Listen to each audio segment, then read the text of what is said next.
Hello everyone, good morning बच्चों। हमने देखा था हमारा चैप्टर, जो कि हमारा चैप्टर था अभ्यास 10।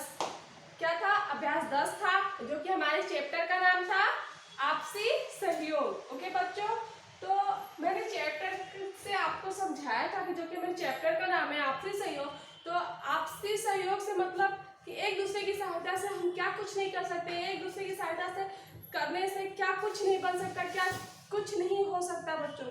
तो बच्चों, ये था हमारा चैप्टर का नाम आपसी सहयोग। हमें एक दूसरे से हमेशा मिलजुल के रहना चाहिए, हमें एक दूसरे की सहायता करना चाहिए, आपस में एक दूसरे का सहयोग करना चाहिए।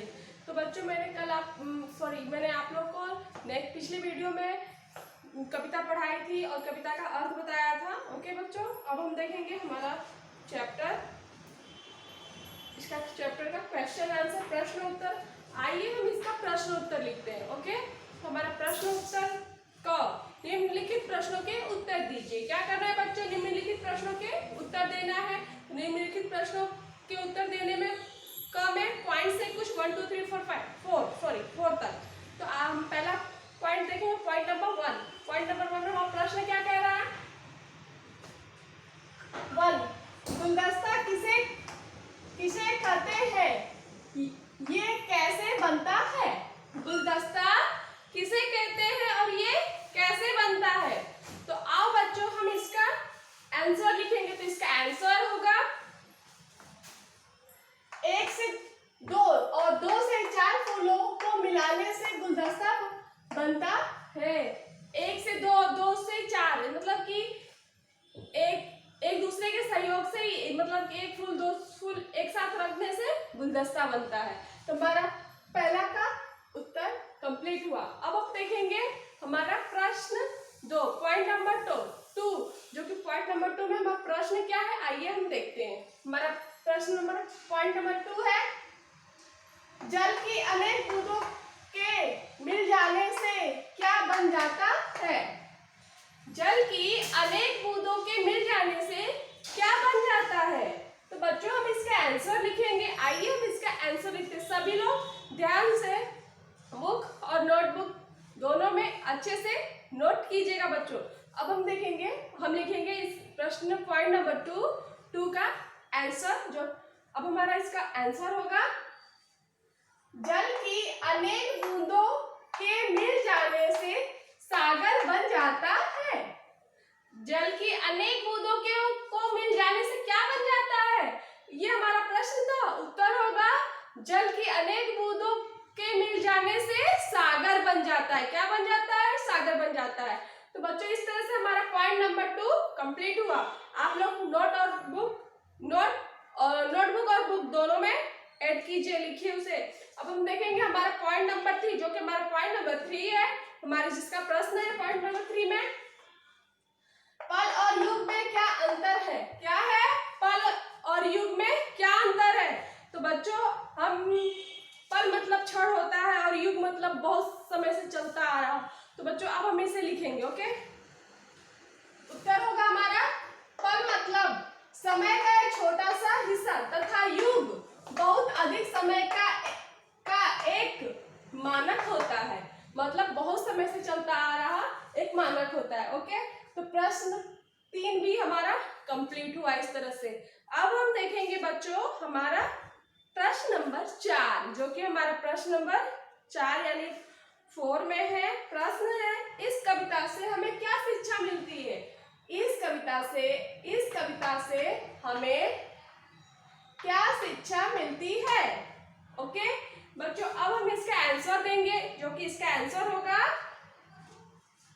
आपसी सहयोग से कोई भी काम किया जा सकता है और सबको आपस में मिलजुल कर ही सदैव रहना चाहिए, जिसे एक अलग ही पहचान व नाम से जाना जाए, जिसे एक अलग ही पहचान और नाम से जाना जाए।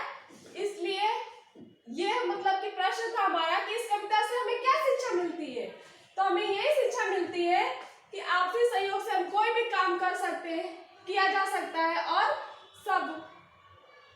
सबको आपस में मिलजुल कर ही सदैव रहना चाहिए। ओके बच्चों, जिससे एक अलग पहचान बन सके। ओके, इस तरह से हमारा पॉइंट नंबर 4 कंप्लीट हुआ बच्चों। तो यहाँ तक हमने अच्छे से आप लोग को लिखवाया, समझाया और बताया। अब हम देखेंगे बच्चों हमारा प्रश्न नंबर ख। तो जो कि प्रश्न नंबर ख क्या कह रहा है उसे हम देखेंगे और लिखेंगे। तब तक बच्चों आप लोग को जो भी मैंने अभी बताया वो सब आप लोग को किताब और कॉपी दोनों में बहुत ही अच्छे से साफ सुथरा सुंदर से लिखना है। ओके,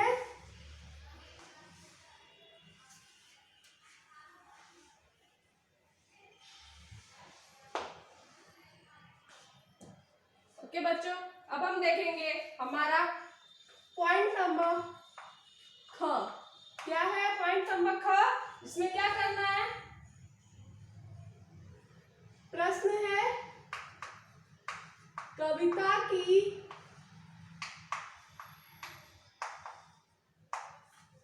पंक्तियां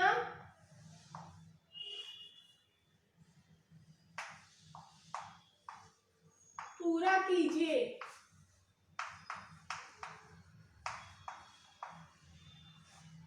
क्या करना है? कविता की पूरी कीजिए। ओके, ये था हमारा प्रश्न क, जिसमें अब इसमें कुछ पॉइंट्स है। तो हमारा पहला पॉइंट है मिले फूल से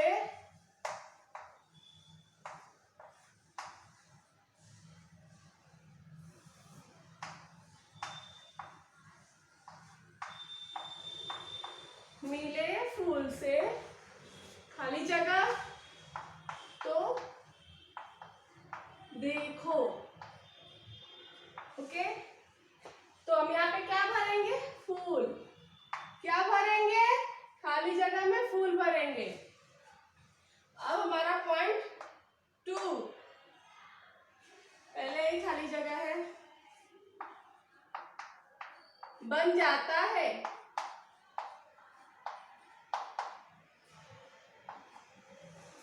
यहाँ पे क्या भरेंगे?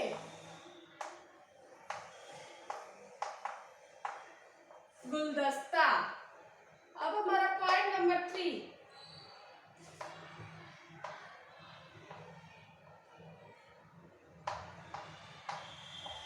ईंट से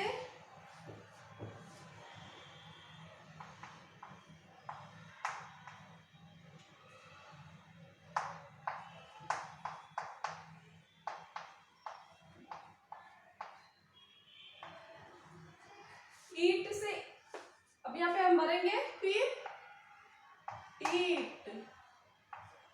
ओके, हमारा पॉइंट 3 कंप्लीट हुआ। हम देखेंगे हमारा पॉइंट नंबर 4, जो कि पॉइंट नंबर 4 में है सुंदर। खाली जगह बन जाता है।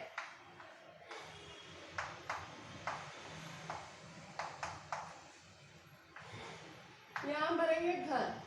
इस तरह से हमारा प्रश्न ख कंप्लीट हुआ बच्चों। 1 2 3 4 पॉइंट्स थे, चारों पॉइंट्स कंप्लीट हुए। इसे मैं एक बार आपको पढ़ के बता दूंगी। ओके, ध्यान से सुनो।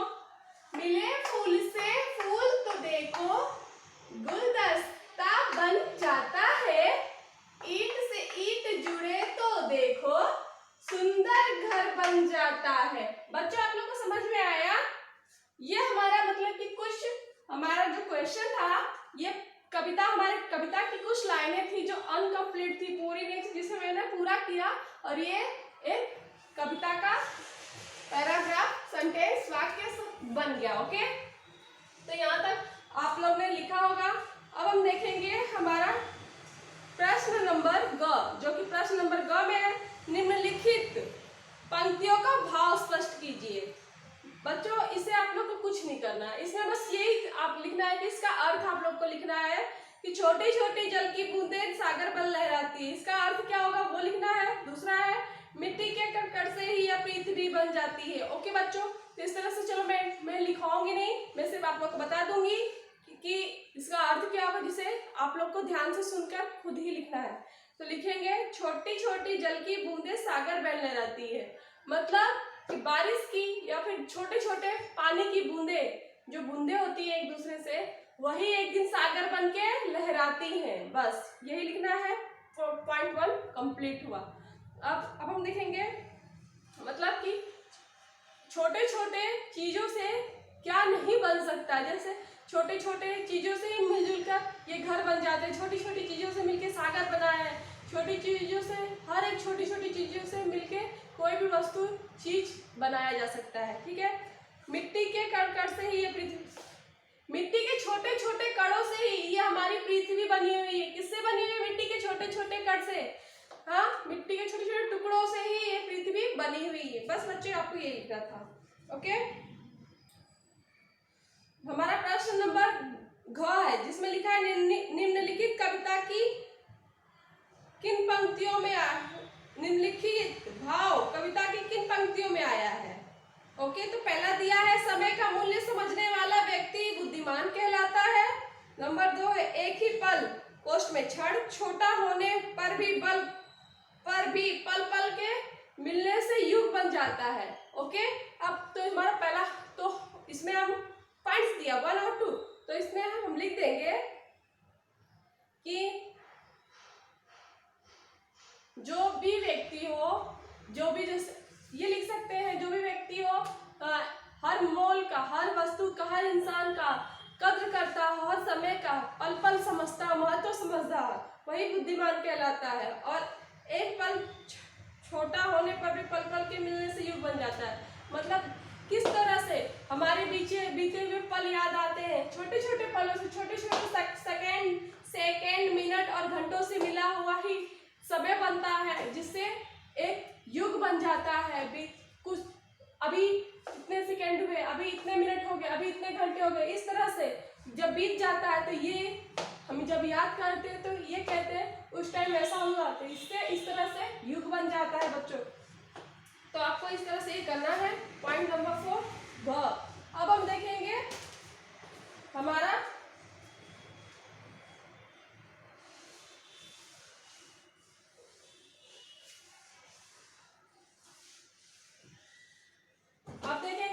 भाषा कौशल। क्या देखेंगे? उसी पाठ का है भाषा कौशल, जिसमें क्या करना है? क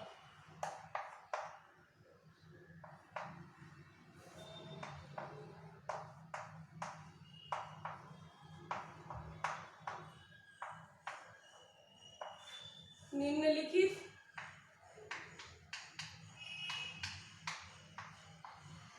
शब्दों के का एक एक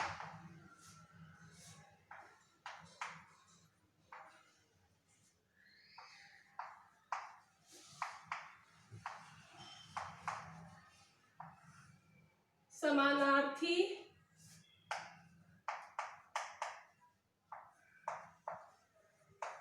शब्द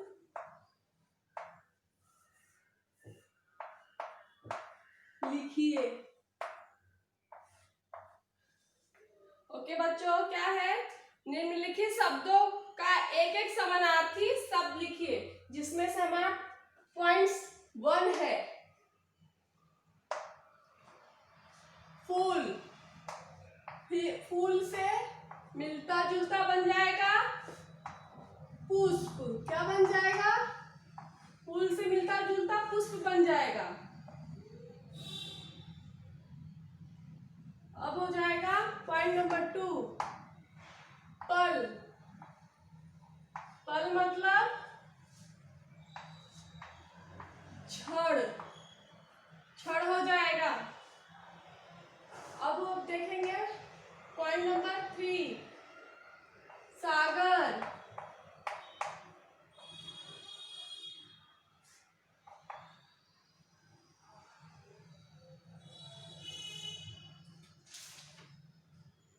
सागर का समुद्र हो जाएगा।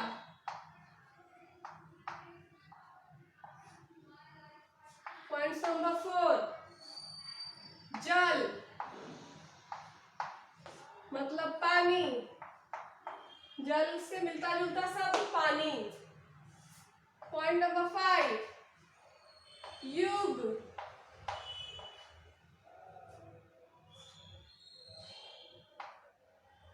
बहुत अधिक समय।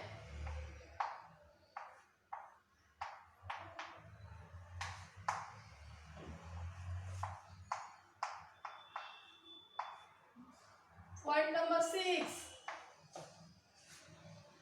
घर। घर से गृह।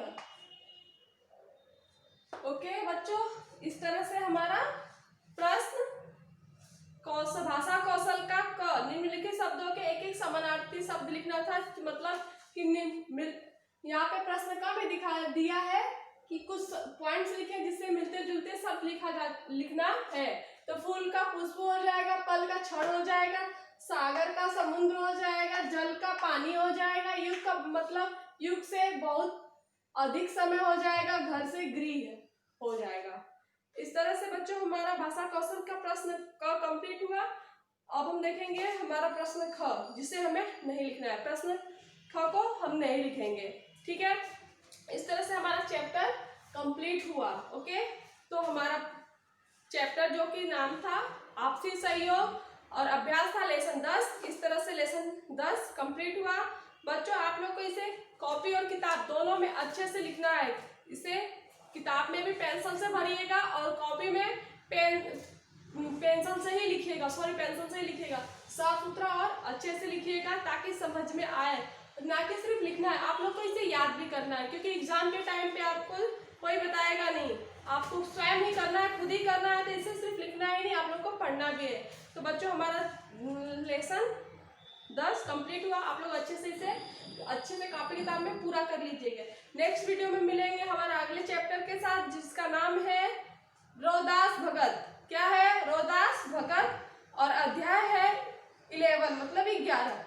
हम इसे पढ़ेंगे अगले वीडियोस में और इसे जानेंगे कि हमें से क्या शिक्षा मिलती है। ओके बच्चों, तब तक के लिए आप लोग अपना होमवर्क कंप्लीट कीजिएगा, इसे पूरा कंप्लीट कीजिएगा और इसे याद कीजिएगा। तब तक के लिए बाय बच्चों, गुड बाय।